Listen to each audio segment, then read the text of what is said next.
Saudi अरब, मुत्तहदा अरब अमारात और रूस ने तेल की पैदावार में रज़ाकाराना कमी बरकरार रखने का ऐलान किया है। तेल बरामद करने वाले 3 बड़े ममालिक की तरफ से पैदावार और रसद बढ़ाने से इनकार के नतीजे में आलमी मंडी में खाम तेल की कीमतें मजीद बढ़ेंगी। सऊदी अरब ने जुलाई 2023 में पैदावार में योमिया 10 लाख बैरल की कमी की थी।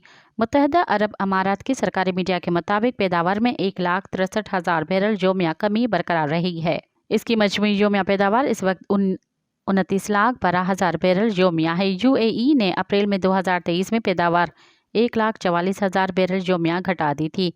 रूस ने पैदावार में 4,71,000 बैरल योमिया कमी कर रखी है। यूक्रेन की जंग के तोल पकड़ने के बाद से रूसी क़यादत ने तेल की बरामद कम कर दी है। मज़ीद ख़बरनि ऐं तफ़सीलात लाइ विज़िट कयो असांजी वेबसाइट www.awamiNewsHD.com ऐं ॾिसंदा रहो अवामी न्यूज़ HD।